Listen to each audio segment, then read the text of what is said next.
Hello guys, how are you all doing? I hope you're all well and welcome to another FPL video. It's going to be one of the last videos for this season, for this amazing FPL season, and I'm super excited about next season as well. Make sure you follow the channel if you would like to go through season 2023-2024 with me. I'm going to be back home making videos from my computer as earlier in the season, so I can't wait. I'm super stoked about that. And yeah, let's finish this season strong and let's see where our final rank will be. So for today we're gonna talk final thoughts about GW38 team selection. So I'm gonna show you guys how my team looks at the moment for GW38, what changes are there to be made, maybe some injured players, some fit players, some interesting options, maybe some hits to end the season with. We will see.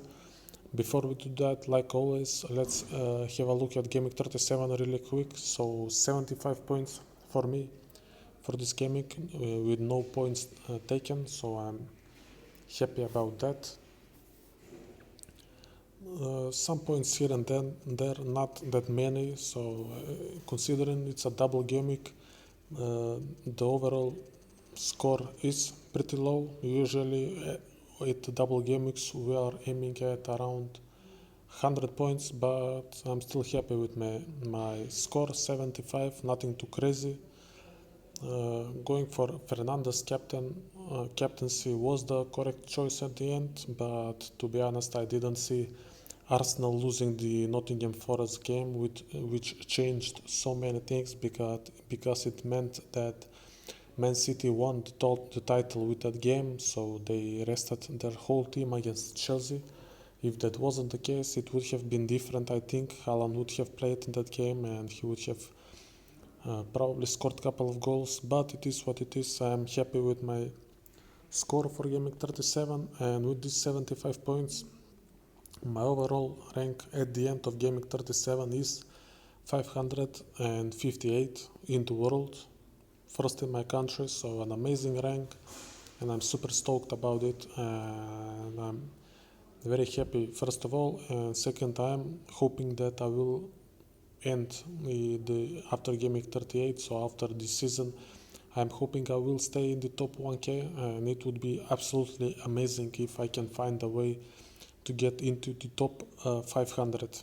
That would be an overachievement, let's say it like that. It would be an amazing score for me to finish the season, so let's see what happens. Subscribe if you're curious, and yeah, now let's go to the bus team for gameweek 38. So obviously no transfers made yet, no point in making early transfers for this game week. So here is how the team looks at the moment. Now the first thing to talk about is the goalkeeper spot. As you can see, I currently have Raya starting and still is on the bench. To be fair, I don't expect a clean sheet from both of these goalkeepers. I'm playing Raya based on the fact that first of all it's a home game, and Brentford have something left to play for. They are playing for potentially, if they win, they could get a European spot, maybe Europa League or Conference League. So they have something to play for, and Man City are already on the beach. They won the title, so depending on the Man City team, so if they go something similar to the Chelsea game where they rotate most of their players and play their youth players, then I'm happy to start Raya for this game, and I'm not expecting a clean sheet, but I'm hoping for some bonus points, from save points. So I'm hoping for 3 or 4 points from him. And still, on the other hand, he plays Aston Villa away, who also have something to play for in this game. So they're playing for a European spot, and it's an away game for Brighton, who recently have conceded lots of goals. So I think Raya has a potential to outscore still in this game week, and unless I see that Man City's first team is playing, in which case I might switch at the end. I'm very likely to have Raya as my starting goalkeeper. Now moving into the defense, like I talked in my previous video, I don't think making a defensive transfer for GW38 is the best thing to do.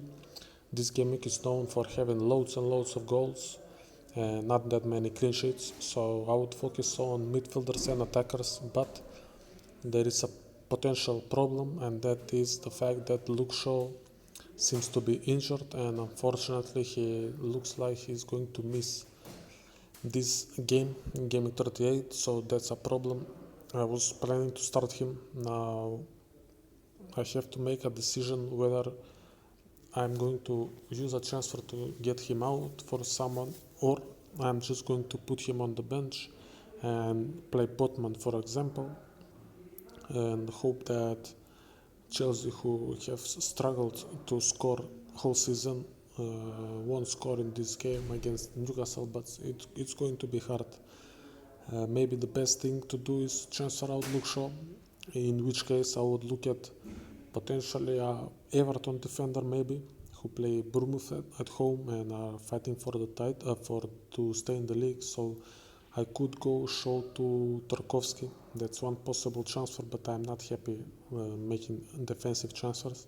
So I'll have to figure out what's going to happen with Luke Shaw tomorrow and Sunday in the morning. Now moving into the attack, the most important thing for this game week is going to be the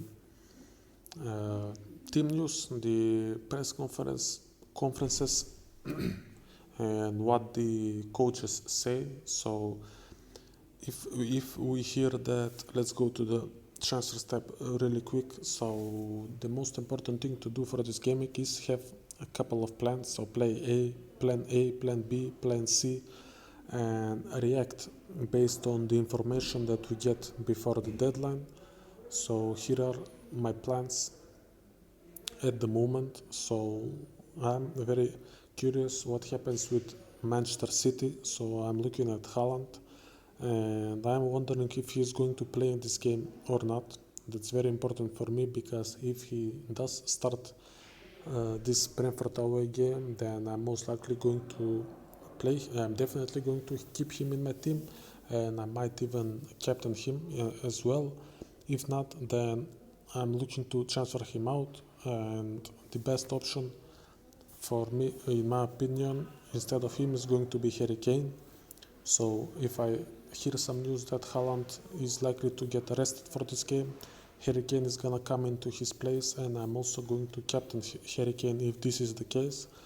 Now with this transfer, I have a couple of options open, so I could only make that transfer. That's one option. So one transfer only, get Harry Kane in, bench Luke Shaw, and rest of the team play. Or I could, if I decide to, I could go for a -4 hit. Now if I remove Wilson, who also I think is potentially a bench, potentially might get benched in this game, I'm not sure.